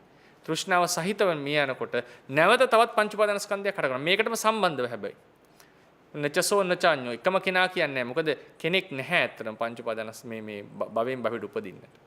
අලුත් පංච උපාදානස්කන්ධයක් පටන් ගන්න. තියෙන පංච උපාදානස්කන්ධය ගියත් නෙවෙයි. නච අඤ්ඤෝ කියලා කියන්නේ මොකද? සම්පූර්ණයෙන්ම අලුත් එක්කුත් මේ ස්කන්ධ පරම්පරාවට මේ පැවතිච්ච පංච උපාදානස්කන්ධ පරපුරට. මොකද ඉපදෙන බිඳීම පැවති මේ පංච උපාදානස්කන්ධයට සම්බන්ධයි පරම්පරාව. මේකේ කර්මයෙන් තමයි මේක හටගෙන තියෙන්නේ. ඒ නිසා නච අඤ්ඤෝ වෙන කෙනෙකුත් නෙවෙයි කියලා. ඒ නිසා තමයි පින් දෙන්නේ අපි. අපේ ඥාතිවරයා අපි ඉන්න තැනක බලන් ඉන්නවා නම් පින් ගන්න බලාපොරොත්තුෙන් ඉන්නවා. නැත්නම් දිව්‍ය තලයක ඉපදිලා හරි අපි දිහා බලාගෙන පින් ගන්න ඉන්න පින් අනුමෝදන් වෙන්න කැමැත්තෙන් ඉන්නවනම් ඒ කෙනාට මේ පින අයිති වේවා. ඇත්තටම තවත් අලුත් පංච උපාදානස්කන්ධයක් පහළලා තියෙනවා. එතන අලුත් කර්මයක් ඉදිරිපත් වෙලා තියෙනවා. දැන් ඥාති සම්බන්ධත මොකක්වත් නැහැ දැන්. ඒ ඔක්කොම සම්බන්ධතා අවසానයි. සම්මුති වශයෙන් තිබිච්ච ඔය පරමාර්ථ වශයෙන් තිබුණා නම් ඥාති සම්බන්ධය. උදාහරණයකට දරුවා සහ මව අතර තියෙන පරමාර්ථ සම්බන්ධයක් නේ සම්මුතියක් නෙවෙයිනේ. මොකද මවගේ ශරීර කොටසකින් තාත් පියාගේ ශරීර කොටසක ඇසුරු කරන් තමයි ඒ රූප ටික හැදිලා තියෙන්නේ. ඒතර පරමාර්ථ සම්බන්ධතාවයක් තියෙනවා. ඒ අපේ කර්මජ රූප ආදී ගොඩ නැගුණේ උන්ගේ රූප ශරීරය ඇසුරු කරගෙන. ඒතර පරමාර්ථ සම්බන්ධතාවයක් තියෙනවා. ඒතර මේ සම්බන්ධතාවයේ සිඳෙනවා මරණයත් එක්ක. දැන් අවතනක තව මනුස්ස ලෝකින ඒක තව වෙන තැනක වෙන සම්බන්ධතාවයක් හට ගන්නවා. ඒකත් දවසක සිඳෙනවා. ඒකත් දවසක සිඳෙනවා. ඒතර ඒ නිසා අපි නමුත් අපි බෞද්ධයෝ වශයෙන් යම් තැනක පින් බලාපොරොත්තුෙන් හෝ පින් ගන්න පුළුවන් හෝ පින් ගන්න කැමැත්තෙන් සමහරු සුගතිවල ඉපදිලා පින් ගන්න අය ඉන්නවා. දෙවිවරු වෙලා පින් ගන්න කැමැත්තෙන් ඉන්නවා. ඒතර ඒ ඕන කෙනාට ලැබේවා කියලා අපි පින් ලබා දෙන්නේ. මේ පංච උපාදානස්කන්ධය දාට ඒක ලබාගෙන සතුටටපත් වෙනවා. සැපයටපත් වෙනවා. දුකටපත් වෙලා ඉන්නවා නම් දුකෙන් අත මිදෙනවා. ඒක කරුණාව අපි ළඟ තියෙන. නමුත් මේ ඥාති සම්බන්ධය දැන් අද නැහැ. ඒක අවසానයි. ඒක මරණයත් එක්ක අවසන් වෙනවා. අලුත් සම්බන්ධයක්. දැන් වෙන මව කුසක ඉපදිලා නම් ඒ මව තමයි මව ඉදාට. සහ ඒ භවයේදී අර කලින් දරුවන් කෙරෙහි කලින් ඥාතීන් කෙරෙහි හැඟීම එන්නෙත් නැහැ. ඒක උපදින්නේ නැහැ. උදාහරණයකට අපිට పూర్වේ නිවාසානුස්මති ඥානෙ ලැබිලා පෙර භවයේ සිහි කරා කියලා හිතන්න ඔබ. නැත්නම් බුදුවරයෙක් ඇවිල්ලා කිව්වොත් එහෙම බුදුරජාණන් වහන්සේ විශ්වාසයිනේ. මේ තමයි කලින් ජීවිතේ අම්මා කියලා. අපිට මේ අම්මා වර්තමාන අම්මා ගැන එන හැඟීම උපදින්නේ නැහැ. අපි ප්‍රත්‍යක්ෂව දැක්කත් උපදින්නේ නැහැ. අපිට නිසකවම බුදුවරයෙක් කියලා කිව්වත් උපදින්නේ නැහැ. ඒක තමයි හැටි. මොකද හේතුව తත්‍රාභි නන්දිනී. පහළ වෙනවන අලුත් පංච උපාදානස්කන්ධ පහළ වෙනකොට ඒක කෙරෙහි තමයි ඇලීම හටගන්නේ. ඒකත් එක්ක පරිවාර තින අනිත් පංච උපාදානස්කන්ධය. ඒ කියන්නේ අම්මලා තාත්තලා සහෝදර සහෝදරිය ඒ කට්ටිය එක්ක තමයි මේ සම්බන්ධතාවය ඇති වෙන්නේ. විශ්වාසය ඇති වෙන්නේ. යන තැන ඇලෙනවා කියන්නේ ඒකයි. తත්‍රාභිනන්දිනී. තිරිසන් ලෝකෙට කියන තිරිසන් ලෝකයේ තමයි ඒ ඇලීම ඇති කරගන්නේ. ඒ කැමති ඒ ගතියට ඒ භවයට දැන් සුනකෙක් ගත්තොත් එයාට මිනිස්යන්ගේ හැඟීම් නෙවෙයි තියෙන සුනක හැඟීම් තියෙනවා. ඒ පංච උපාදානස්කන්ධයේ හැටි. දෙවියෙක් වුණාම දේව හැඟීම්. එයා හිතන්නේ නැහැ මනුස්ස ලෝකයේ සැප විඳින්න අප. එහෙම හිතෙන්නේ නැහැ. මොකද එතන තියෙන්නේ දිව්‍ය මේක. දැන් අපිට උදාහරණයකට ඒක අපි පෙර භවයේ අපිට මතක නම් නැත්නම් අපිට ඒක විවර කරගත්තොත් අභිඥාවෙන් අපිට එතනට යන්න හිතෙන්නේ. සමහරුන්ට කැමැත්තක් තියෙන වෙන්න පුළුවන්. දැන් බිම්බිසාර රජුරවන්ට ජනවසම වෙන්නට නැත්නම් ඒ දිව්‍යතල ඒ ආරක්ෂාත්ම භාවයට කැමැත්ත තිබුණා. නමුත් බිම්බිසාර වෙලා ඉන්නකොට කැමැත්ත තියෙන්නේ ආත්ම භාවයට. ඒක තමයි හැටි. ඒ සම්බන්ධතාවවලට, ඒ ඥාති සම්බන්ධතාවවලට. ඒ නිසා මරණයක් සිද්ධ වෙනකොට ගොඩාක් අපිට දරන්න අමාරු වෙන්න පුළුවන්, ශෝකේන වෙන්න පුළුවන්. ඒක සාමාන්‍ය ස්වභාවයක්. කෙලෙස් සහිත සත්වයාට අනාගාමී නොවිච්ච ඕන කෙනෙකුට ශෝකේනෙන්න පුළුවන්. සුද්ධෝදන මහරජුරුව බෝසතාණන් බුදුරජාණන් වහන්සේගේ පියතුමාට පවා සක්‍රදාගාමි වෙලා ඉන්නකොට රාහුල කුමාරයාගේ පැවිද්දෙන් ශෝකය ඇති වුණා. බලවත් ශෝකයක් ඇති වුණා. මරණය ගැන කවර කතාවද? ඒ නිසා පෘථග්ජනයන්ට මරණය ගැන ශෝකය ඇති වෙන එක ප්‍රශ්නයක් නෙවෙයි. ඒක වෙනවා. නමුත් අපි අභ්‍යන්තරයෙන් තේරුම් ගන්න ඉන්නට බෞද්ධ වශයෙන් මේ තමයි ධර්ම න්‍යාය. අපි සාමාන්‍යයෙන් කියන උපදින හැම සත්වයක්ම මිය යනවා. එහෙමත් අපි හිත හදාගන්න. ඒකත් හොඳ ක්‍රමයක්. හොඳ තැනක ඉපදිලා ඇති කියලා. ගැඹුරින්ම විමසුවොත් එහෙම ඇත්තටම මිය යන්නට සත්වෙක් නැහැ. පංච උපාදානස්කන්ධයක් ඉපදිලා පංච උපාදානස්කන්ධයක් පැවතිලා පංච උපාදානස්කන්ධයෙන් නිරුද්ධ වුණේ. නැවතත් හටගත්තෙත් පංච උපාදානස්කන්ධය. එතනත් ඒක නිරුද්ධ වෙන්නේ තවත් පංච උපාදානස්කන්ධය. අතීත භවයේත් එහෙමයි. ඒ විනා සහ අපියයි සලකන ස්කන්ධත් එහෙමයි. මේක තමයි බහෙතු භංගානුපස්සනාවේදී යෝගාවචරය අවබෝධ කරගන්නේ. ඒක ප්‍රත්‍යක්ෂව දකින්නට නම් තේරුම් ගන්නට නම් ක්‍රමානුකූලව විදර්ශනා වඩලා එතනට එන්නට ඕනේ. නමුත් මේ ධර්මඥානය තුලින් මේ මානසිකාරය තුලිනුත් යම් අවබෝධයක් ගන්නවා. ඒතකොට දුක තුනී වෙනවා. ඒක දුක තුනී වෙන්න කරනවා නෙවෙයි අපි. අපි අවබෝධය ලබන්නට සිද්ධ කරනවා. ඒ නිසා අපි බෞද්ධ වශයෙන් මේ කරුණ පුළු විදිහට කල්පනා කරනවා. ඒ සමහර ලාවට ශෝකයේ වැඩි නම් මේ වෙලාවෙක සිහි නොවෙනව වෙන්න පුළුවන්, දරා ගන්න අමාරු වෙන්නට පුළුවන්. නමුත් අපි මේ සත්‍ය සිහි කරන්නට ඕනේ කලින් කරට. ඊට පස්සේ කාලයක් යනකොට සහ ඊළඟ දේ තමයි ශෝකයේ තියෙනයි. තමන්ගේ ජීවිතේට කාලය දෙන්නට ඕනේ. සමහර ගැඹුරු කරුණු එකපාර තේරුම් ගන්න බැරි වෙනවා. ඒවා හිතට කාවා දෙන්න තියෙන. ඒක ස්වාමීන් වහන්සේලාත් එහෙම. ඒ වගේට කාලය ලබා දෙන්නට ඕනේ. කාලය ලබා දෙන කාලයත් එක්ක හිමින් සැරේ දුක ටික ටික තුනී වෙන්න පටන් ගන්නවා. එතකොට අපි අන්න ගැඹුරු ධර්මයට යොමු වෙලා මේ සත්‍ය තේරුම් ගන්නට උත්සාහත් වෙන්නට ඕනේ. උත්සාහත් වෙන්නට ඕනේ. ඒ නිසා ශෝකයක් දුකක් එනකොට ඒවා පිට කරන්නට නැත්නම් හඬන්න වගේ දේවල් ඒවා පිට හැඬලා පිට උනට කඳුළු පිටේ ගැටලුවක් නෙමෙයි. ඒවා සාමාන්‍යයෙන් සිද්ධ වෙන දේවල්. ආනන්ද ස්වාමීන් වහන්සේට පවා තථාගතයන් වහන්සේ මිය යනකොට සෝවාන් ආරයන් වහන්සේ කෙනෙක් වෙලා ඒ ශෝකය ඇති වුණා. ඒ ඇතුනේ ස්පිරිචුවල් කම්පැනියන්ෂිප්. ඒක ආදර බැඳීමක් නෙවෙයි. එතන හැඟීමක් තිබුණා ශාස්ත්‍රුන් වහන්සේ කෙරේ. නමුත් ගුරුවරයා සම්බන්ධයෙන්, ශාස්ත්‍රුන් වහන්සේ සම්බන්ධයෙන්. අපිටත් අපි තනනවනේ බුදුරජාණන්සේ පිරුණම් පාන වෙලාව. ඒ ගැන කතාවක් නැහැ. පරිනිර්වාණ සූත්‍රය කියවනකොට පළවෙනි පාර කියවනකොට බොහෝ අයට කඳුළු එනවා. ඒක තමයි හැටි. දැන් ජේසස් ක්‍රයිස්ට්ගේ කතාව ඇහෙනකොට, ඒ කුරුසු යන ගැසීම ඇහෙනකොට ක්‍රිස්තියානි භක්තිකයන්ට අනිවාර්යෙන් ඒ කට්ටිය අඬනවා. ඒක තමයි හැටි ඒකේ. එතකොට මේ විදිහට දැන් උදාහරණයකට Hindu භක්තිකයට මහා භාරතය කියවනකොට ක්‍රිෂ්ණාගේ මරණය ගැන හැඟීමක් එන්නට පුළුවන්, දුකක් එන්නට පුළුවන්. ඒතර මේ විදිහට ඒ විෂ්ණු දෙවියන්ගේ අවතාරය සලකන කෙනා. එතකොට ඒ තම තමන් දහන ආගමේ හැටියට ඒ හැඟීම් එනවා. ඒ ශාස්ත්‍රුත් දැන් මේ තියෙන ඥාති සම්බන්ධතා, මිත්‍ර සම්බන්ධතා, ඒකේ හැඟීම වෙනස්, ගුරුගෝල සම්බන්ධතාවය. ඒතර ඒකෙදි දුක එන ක්‍රමය වෙනස්. ඒකෙදි බලවත් දුකක් එන්නට පුළුවන්. මොකද එතන ආදරය, බැඳීම, හැඟීම මිශ්‍ර වෙලා තියෙන නිසා. ඒතර ඒ වගේ අවස්ථාවල ශෝකයෙන් එක් සාමාන්‍යයි. ඒක ප්‍රේමතෝ ජායති ශෝකෝ, ප්‍රේමතෝ ජායති භයං කියලා බුදුරජාණන්සේ දේශනා කරන්නට යෙදුනේ. ඒ වගේ අවස්ථාවලදී ඒවා ගොඩාක් තද කරන්නට, යට කරන්නට නැතුව ඒවා සාමාන්‍ය ක්‍රමයට මේවා වෙන. හැබැයි මේ වගේ ධර්මය අහන්නට ඕනේ. කුසල ක්‍රියාවල යෙදෙන්නට ඕනේ. තමන් ඒ ශෝකේ යටපත් කිරීමට ලොකු උත්සාහයක් ගන්න නැතුව අපි කරන්නට ඕනේ අපේ හිත ඩිස්ට්‍රැක්ට් කරගන්න කුසල ක්‍රියාවල යෙදෙන්නට ඕනේ. ඒ කෙනා අරමුණු කරගෙන කුසල් කරන්නට ඕනේ. ඒ වගේ නැත්තම් නැවත නැවත කුසල් වල යෙදෙන්නට ඕනේ. බණ අහන්නට. දවස ඒ සිහිවීම නවත්තන්නට නිතර කුසල ක්‍රියාවල යොදවන්නට ඕනේ. නැත්තම් අධ්‍යාපන ආදී කටයුතු වල වෙන්නට පුළුවන්. සමාජ කටයුතු වල වෙන්නට පුළුවන්. තනියම නිවසේ ඉඳගෙන කල්පනා කර ඉන්න හොඳ නෑ ඒ වගේ කාලවලදී. ඒතර යාළුවෝ එක්ක වෙන්නට පුළුවන්, ඥාතීන් එක්ක වෙනවා. නිතර ගැවසෙන්නට ඕනේ. ඒ වගේ ගැවසෙනකොට අන්න අපේ හිතට මොකද අලුත් අරමුණු එනකොට අන්න ශෝකෙත්. මොකද මේ ශෝකේ තියන් හිටිය කියලා තේරුමක් නෑ. ඒ මිය ගිය කෙනා තව භවයක ඉපදිලා අලුත් ජීවිතයක් පටන් අරගෙන ඉවරයි. ඒක තමයි ඒකේ ඇත්ත. දැන් ඔහුට තියෙන ඔහුට ඔහයට තියෙන ඒ භවයේ සම්බන්ධතාව ටික තියෙන. අපි මේ අනුබල ලෝකේ ඉපදුනාම කලින් භවයක් ගැන අපි හිතේ නෑනේ. අපි හිත හිටිට එහෙම කරන්නේ. අපි අලුත් භවයේ තමයි කතා කරන්නේ. සමහරවිට අපි මව් කුසෙන් බිහි වෙනකොට කලින් භවයේ මනුස්ස ලෝකේ නෑ. ඒකට මාස 10ක් සිහි කරනවා අපේ තාත්තා මිය ගියා, ඥාතියා මිය ගියා, දරුවා මිය ගියා කියලා. ඒක අපිට හැඟීමක්වත් නෑ. දිව්‍ය තලයකට ගියොත් එහෙම දකි පොඩ්ඩක් බලලා ඊළඟට දිව්‍ය සැප විඳ ඉන්නවා. ඒ නිසා ඒ භවයේ ඔහු දැන් ඒ පුද්ගලයා ගමන් කරනවා. ඒක තමයි ඇත්ත කතාව. තිත්ත වෙන්නට පුළුවන්. ඒක තමයි ඇත්ත. ඒක අපි පිළිගන්නට ඕන. ධර්මයේ හැටියට එහෙමයි. එතකොට ඒ නිසා තමන් ඒ ශෝකය හිත තුළ දරාගෙන හිටියා කියලා කිසිම ප්‍රයෝජනයක් නැහැ. ඒ පුද්ගලයාට ප්‍රයෝජනයකුත් නැහැ. මේ කෙනාටත් නැහැ. බැරිලා දුක්ඛිත තැනක පින් බලාපොරොත්තුෙන් හිටියන ඒත් අඬලා දොල්ලා තේරුණා. ඒතර පින් දෙන්නට ඕනේ පින් කරගෙන. ඒ කියන්නේ නහිරුන්නං වා ශෝකෝ වා යාචඤ්ඤා පරිදේවන නතං ඥාතින මත්ථාය එවං තිට්ඨන්ති ඥාති. ඇඬුවා දෙඩුවා දුක්ුණා කියලා මොකක්වත් වෙන්නේ නැහැ. ඒ කට්ටිය ඒවං තිට්ඨන්ති ඥාති. තමන්ගේ කර්මානුරූපව තමයි සිත් ඉන්නේ. ඒ නිසා උන්ට පින් බලාපොරොත්තුවක් තියෙනවා නම් දැන් මේ කතාවේ හැටියට ගොඩාක් පින්කම් කරපු කෙනෙක් නිසා බොහෝ දුරට සුගති පරායන උප්පත්තියක් ලැබලා ඇති. එතකොට මේ සුගති පරායන හිටිය සමහර අය පින් කැමති. දෙවිවරු පවා පින් අනුමෝදන් වෙනවා. සක්‍ර දේවේන්ද්‍රයා පවා කියවනේ බණ කියලා පින් දෙන්න කියලා අපිට දෙවියන්ට. ඒ නිසා සුගති වල ඉන්න අයත් පින් ගන්නවා.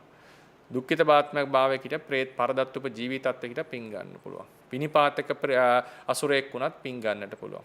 මිනිස්සෙක් තිරිසනෙක් බ්‍රහ්මයෙක් වුණත් තමයි පින් ගන්න නැත්තේ. සම් බ්‍රහ්මයාටවත් පුළුවන්. බ්‍රහ්මයා හැම බලන්නේ නැහැ. බ්‍රහ්මයෙක් වෙන්න නම් ඉතින් ධානය ලැබලා තියෙන්නට එපා. ඒතර තිරිසන් ලෝක කට්ටිය දන්නේ නැහැ. මනුස්ස ලෝක කට්ටියටත් ඒක අවධානයක් නැහැ. ඉතින් සුගති පරායන උප්පත්තියකට පත් වෙලා ඉන්නවනම් පින් ගන්න පුළුවන් තැනක ඉන්නවනම් පින් අනුමෝදන් වෙයි. අපිට තියෙන්නේ යුතුයකම ඉෂ්ට කරමින් සහ තමන්ගේ හිත දැන් ගොඩනගා ගන්නට ඕනේ. තමන්ගේ හිත ගොඩනගාගෙන තමන් මේ කියන්නට ඕනේ. මොකද සසර ගමනේදී අපි හැමෝම තනි. මේ අවුරුදු 40ක් 50ක් 60ක් 70ක් 80ක් 100ක් වගේ කාලයක් තමයි මේ ඥාති සම්බන්ධතා සියල්ල තියෙන දරුවෝ වෙන්න පුළුවන් ඥාති වෙන්න පුළුවන් අම්මා තාත්තා වෙන්න පුළුවන්. ඒ ඔක්කොම මේ කාලෙට විතර ඊළඟ එකේදී අලුත් ගමනක් තමයි තියෙන්නේ. එතකොට ඒ ගමන සාර්ථක කර ගැනීමට කටයුතු කරන්නට ඕනේ. හැබැයි කොච්චර ගියත් මේ භවයෙන් භවයට යන ගමන මේ පංච උපාදානස්කන්ධ හද හද යන ගමන නතර වෙන්නේ නැහැ. ඒ කියන්නේ ඒකනේ කිව්වේ දුක්ඛා ජාති පුනප්පුනං. අනේක ජාති සංසාරං සන්ධා විස්සං අනිබ්බිසං ගහකාරකං ගවේසන්තෝ දුක්ඛා ජාති පුනප්පුන. නැවත නැවත මේ සසර සැරිසැරිය අපි මේ දුක ඉපදීම නැවත නැවත ඉපදීම දුකක් ලෙස සලකලා. ගහකාරක දිට්ඨෝසි ඒ ගෘහය හදන වඩුව දකින්නට ඕනේ තෘෂ්ණාව. ඒක දකින්න පුළුවන් බුද්ධෝත්පාද කාලයක විතරයි. විතරයි පුළුවන්. පසේ බුදුරු විතරක් අනිත් කාලවල අවබෝධ කරගන්නවා. නමුත් එහෙම පසේ බුදු වන අය සුලබ නැහැ ලෝකේ. එතකොට බුද්ධෝත්පාද කාලයක තමයි මේක අවබෝධ කරන්නට තියෙන්නේ. එහෙනම් මේ ලැබිච්ච අවස්ථාවේදී මේ ජීවිතේ මාර්ගඵල ලැබුණා හෝ නොලැබුණා තමන් මේ සත්‍ය අවබෝධ කරන්නට වෙහෙස වෙන්නට ඕනේ. සත්‍ය අවබෝධ කරන්න නැත්නම් අනේකාත්ම භාවවලදී ප්‍රියයන්ගෙන් වෙන්වීමේ දුකෙන් වළකින්නට බෑ. එක්ක අපි ඉන්නකොට ප්‍රිය පුද්ගලයන් නැති නැත්නම් අපි ප්‍රිය ඒ කට්ටිය ඉන්නකොට අපි නැති වෙනවා. ඒ දෙකෙන් අනිවාර්යයෙන්ම සිද්ධ රාජ මහා මාත්‍යාදීන් පව සිද්ධ වෙන දේ. ප්‍රිය විප්‍රයෝගයෙන් වළකින්නට බෑ. ඒක රහත් තුනක් තියෙනවා. රහත් තුනක් තියෙනවනේ. දැන් කෙලස් ප්‍රිය අප්‍රිය භාවේ නෑ. ඒක හරි. ඒසන් නැත්ති පියාපියන් කියලා දේශනා කර පියා. නමුත් රහතන් වහන්සේට උනත් මෙයා ප්‍රිය කෙනෙක් කියන හැඟීම තියෙනවා. ප්‍රිය කියන එක. ඒක මෙයා සමහර රහතන් වහන්සේ සමහරව ඇසුරු කරන්න කැමති. ඒ කෙලෙස් වලින් මිදීමක් නෙවෙයි. නමුත් එයාගේ මරණයෙන් දුකක් හටගන්නේ නැහැ. නමුත් ඒකේ පාඩුව තියෙනවා. දැන් බුදුරජාණන් වහන්සේ දේශනා කරා සාරිපුත්‍ර මොග්ගල්ලාන දෙනවා පිරිනමන පාඩ පස්සේ මට මේ ශාසනය හිස් වුණා වගේ දැනුනේ කියලා. ශෝකයක් හටගත්තේ නැහැ උන්වහන්සේට. නමුත් ඒ පාඩුව තියෙනවා. ඒ නිසා මේ ප්‍රියයන්ගෙන් වෙන්වීම කියන එක සසර හැමදාම තියෙන එකක්. ප්‍රිය කියන පුද්ගලයෝ විතරනේ වස්තුන්ගෙන් දිව්‍ය ආත්ම භාවවල ඉන්නයි දිව්‍ය තලයෙන් චුත වෙනවා. එතකොට දිව්‍ය සැපේ නෑ එතනින් පස්සේ. ඒකත් ප්‍රිය විප්‍රයෝගයක්. ඒකත් ප්‍රිය විප්‍රයෝගයක්. ඒ නිසා තමන්ට නිවස නැති වුණොත් ඒක ප්‍රිය විප්‍රයෝගයක්. ඒ නිසා මේ ප්‍රිය විප්‍රයෝගයෙන් අප්‍රිය සංප්‍රයෝගයේ සමහරලාට නොලබා ඉන්නට පුළුවන්. හොඳ අය එක්කම හොඳ වස්තුන් එක්කම සමහර ඉතාම ඉහළ සුගති ආත්ම භාවවල ඉන්නට පුළුවන්. නමුත් මොනවාද ප්‍රිය විප්‍රයෝගයෙන් කිසිම ක්‍රමයකින් වළකින්නට බෑ. ඒ නිසා ඒ ප්‍රිය විප්‍රයෝගය නැවත නැවත ඇති නොවන තැන තමයි ඇති නොවන අවස්ථාවේ නිර්වාණ ධාතුව. ඒ නිසා තමයි ඒක පරම සෝයක් බවට පත්වන්නේ. ඒ නිසා නිර්වාණ ධාතුව සාක්ෂාත් කරන්නට තමන් කටයුතු සලසා ගන්නට ඕනේ. ඒ නිසා ඒ ශෝකයට හිමින් සැරේ නැති වෙන්නට දෙන අතරතුරේදී කාලයත් සමග තමන් ධර්මයේ නියැලෙමින් ධර්ම මාර්ගයේ හැසිරෙන්නට ඕනේ. පුද්ගලයා කෙරෙහි මෛත්‍රී සිත ඇති කරගන්නට ඕනේ. ඒ කෙනා අලුත් භවයක් පටන් අරගෙන ජීවිතේ ගමන් කරනවා. අපිත් එහෙමනම් මේ ඔවුන්ගේ ජීවිත ගත කරපු ආදර්ශය හිතට අරගෙන අපේ ජීවිතත් සාර්ථක කර ගැනීම සඳහා විශේෂයෙන් මේ බුද්ධෝත්පාද කාලයෙන් ප්‍රයෝජන ලබා ගැනීම සඳහා ඒ අදාළ සීල සමාධි ප්‍රඥා ගුණයන් දියුණු කරගන්නට අදිෂ්ඨාන කරගන්නට ඕනේ. දේශනා සියලු දෙනාටම ශක්තිය ධෛර්යය වාසනාව ලැබේවා කියලා මම ආශිර්වාද කරනවා. ඉතින් අද දවසේදී මේ ධර්ම දේශනාව සිදු කරවන්නට යෙදුනේ සැප්තැම්බර් මාස 25 වෙනි දින අපාතරින් වියෝ වූ කල්යාණ මිතුරිය වන ශාමිලා ප්‍රියානි පෙරේරා මහත්මියට මේ පින් අනුමෝදන් වේවා. ඇයින්නා වූ භවයක මේ පින සාදු සාදු කියා අනුමෝදන් වීමෙන් යම් හේකින් දුකට කරදරයකටපත් වේ තිබේ නම් ඉක්මනින් අත මිදේවා. සැපයටපත් වේ තිබේ නම් සැපයෙන් අභිවර්ධනය වී සසර වසනා තුරාවට දීර්ඝායුෂ ජීවිත ලැබමින් සුවසේ පාරමී සපුරා කල්යාණ මිත්‍රාශ්‍රයෙහි සහ සම්මා දිට්ඨියෙහි පිහිටා නිවනින්ම සැනසීම ලබාවා කියලා අපි අයට පින් අනුමෝදන් කරමු. ඒ වගේම දැනට රෝහල්ගතව දැඩි සත්කාරයකගේ ප්‍රතිකාර ලබන කල්යාණ මිතුරිය වන වෛද්‍ය නීතා දහනායක මහත්මියට ඉක්මන් සුවය ලැබේවා කියලා ආශිර්වාද කරනවා. ඉතින් මේ කල්යාණ මිත්‍ර පිරිස ධර්මයට ඉතා ලැබී බොහෝ අයට උදව් උපකාර කළ අපගේ කල්යාණ මිතුරිය ශාමිලා සිටිනා තැනක සිට අය වෙනුවෙන් අප කරනා මේ සියලු කුසල් දකීවා දැනේවා දෝතින් ලබා දුන්නක් මෙන් අනුමෝදන් වී සුගති පරායන වේවා. ඉක්මන් භවයකදී නිර්වාණ ධාතුව සාක්ෂාත් කර ගැනීමට මේ සියලු කුසල් එතුමියට උපනිශ්‍රේ වේවා කියලා ආශිර්වාද සිද්ධ කරනවා. ඉතින් අද දවසේදී මේ පින්කම නැත්නම් ධර්ම දේශනාව සිද්ධ කරවන්නට යෙදුනේ නන්දලාල් පෙරේරා මහත්මයා සහ කල්යාණ මිතුරියන් විසින් මේ සෑම දිනකටම තමන්ගේ යුතුයකම ඉෂ්ට කිරීම වශයෙන් ඥාති සංග්‍රහය කිරීම වශයෙන් සිදු කරන්නට යෙදුණු මේ ධර්ම දේශනාමය කුසලය ධර්ම ශ්‍රවණමේ කුසලය, දේශ දේශනා කරවීමේ කුසලය ඒ හැම දිනාටමත් මෙලොව දියුණුව පිණිස හේතු වේවා, පරලොව සුගතිය පිණිස හේතු වේවා, කෙලවර නිවන පිණිසම හේතු වේවා කියලා මම ආශිර්වාද කරනවා. ඒ වගේම පින්වත් හැම දිනාගේම නමින් මිය පරලොව ගිය අවශේෂ ඥාති වර්ගයා පින් අනුමෝදන් වීමෙන් දුකටපත් වූ දුකෙන් මිදෙත්වා සැපයටපත්ව වූ සැපයෙන් අභිවර්ධනයේ වෙත්වා, කෙලවර නිවනින්ම සැනසෙත්වා කියලා පින් අනුමෝදන් කරමු. ආත්ම ආරක්ෂක වූද, ලෝකපාලක වූද, මෙව සෙනසුනට අධිග්‍රහිත වූද සම්‍යක් දෘෂ්ටික දිව්‍ය රාජ්‍ය මණ්ඩලය පින් අනුමෝදන් වීමෙන් දිව්‍යෝද දිව්‍යමය ආයු වර්ණ සැපබල ප්‍රඥාවන්ගෙන් වැඩෙත්වා, බුද්ධ ශාසනයේද චිරාත් කාලයක් ආරක්ෂා කොට දිව්‍යෝද ප්‍රාර්ථනීය බෝධි ඥාන වලින් නිවනින්ම සැනසීම ලබත්වා අග්‍ර දෙවියන්ට පින් අනුමෝදන් කරමු. හිතාහිත මදහත් සකල ලෝක සත්වයා මේ පින් අනුමෝදන් වීමෙන් නිදුක් වෙත්වා, නිරෝගී වෙත්වා, සුවපත් වෙත්වා, මිසදිටු ගත්තෝ සමිදිටු වෙත්වා, තිසරණ සරණ යෙත්වා, කෙලවර නිවනින්ම සැනසීම ලබත්වා කියලා පින් අනුමෝදන් කරමු. අවසාන වශයෙන් ධර්ම ශ්‍රවණයට ධර්ම දේශනාවට ආරාධනා කළා වූද අපේ ඉල්ලිකා මෑණියන් තමයි ආරාධනාව සිද්ධ කළේ. ඒ ඇතුළු ඒ කල්යාණ මිත්‍ර හැම සියලු සත්පුරුෂ හැම සියලු දෙනාටමත් ඒ වගේම ආරාධනා කරා වූද, සංවිධානය කළා වූද, පටිගත කිරීම ප්‍රචාරණය කිරීම කළා වූද, අවසාන වශයෙන් ධර්ම ශ්‍රවණය කළා වූද හැම සියලු දෙනාට මම ආශිර්වාද කරනවා. පින්වත් හැම දෙනාගේම ජීවිතවලට සිතක් ශාන්තියක්, යහපතක්, අභිවෘද්ධියක්ම සිද්ධ වේවා. කරන කින රැකී ආරක්ෂා කටයුතු, ගේ දොර වැඩ කටයුතු, දරුවන්ගේ අධ්‍යාපන කටයුතු සියල්ලක්ම සර්ව ප්‍රකාරයෙන්ම සාර්ථක වේවා. හෙළන හුස්ම රැල්ලක් ගානේ, ගෙවෙන තත්පරයක් ගානේ, තබන පියවරක් ගානේ රත්නත්‍රයේ සතු අසීමිත ගුණානුභාව බලයෙන් නිරතුරු ආරක්ෂාව සැලසේවා. ගිනි ජල වසවිස විපත්ති වලකීවා. කල්ප වෘක්ෂයකින් භද්‍ර ඝටයකින් මෙන් සියලු සම්‍යක් ප්‍රාර්ථනා සමෘද්ධ වේවා. ලෞකික දියුණුවෙන් පමණක් සෑහීමටපත් නොවී ආධ්‍යාත්මයේ දිසට තව තවත් සිත නැඹුරු වේවා. සත්‍තිස් බෝධිපාක්ෂික ධර්මයෝ පෙරපස මෝරණ සඳක් මෙන් දිනෙන් දින දියුණු වෙත්වා.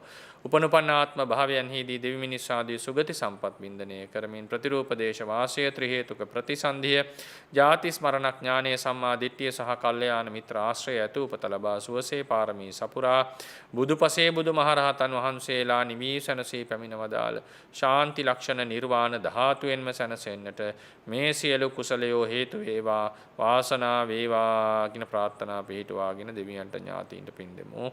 ඉදං වෝ ඥාතීනං හෝතු සුඛිතා හොන්තු ඥාතයෝ. ඉදං වෝ ඥාතීනං හෝතු සුඛිතා හොන්තු ඥාතයෝ. ඉදං වෝ ඥාතීනං හෝතු සුඛිතා හොන්තු ඥාතයෝ. ආකාශට්ටා ච බුම්මට්ටා දේවා නාග මහිද්దికා පුඤ්ඤන්තං අනුමෝදිත්වා චිරං රක්칸තු සම්බුද්ධ ශාසනං. ආකාශට්ටා ච බුම්මට්ටා දේවා නාග මහිද්దికා පුඤ්ඤන්තං අනුමෝදිත්වා චිරං රක්칸තු සම්බුද්ධ දේශනං. ආකාශට්ටා ච බුම්මට්ටා දේවා නාග මහිද්దికා පුඤ්ඤන්තං අනුමෝදිත්වා චිරං රක්칸තු සම්බුද්ධ ශාවකං. චිරං රක්칸තු ත්වං සදා.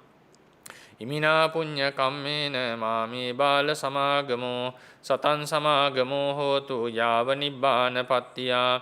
ඉමිනා පුඤ්ඤ කම්මේන මාමේ බාල සමාගමෝ සතං සමාගමෝ හෝතු යාව නිබ්බානපත්තියා. ඉමිනා පුඤ්ඤ කම්මේන මාමේ බාල සමාගමෝ සතං සමාගමෝ හෝතු යාව නිබ්බානපත්තියා. ඉදම්මේ පුඤ්ඤ කම්මං ආසවක්ඛයා වහං හෝතු. ඉදම්මේ පුඤ්ඤ කම්මං ආසවක්ඛයා වහං හෝතු. ඉදම්මේ පුඤ්ඤ කම්මං ආසවක්ඛයා වහං හෝතු. සබ්බ දුක්ඛා පමුඤ්චතු.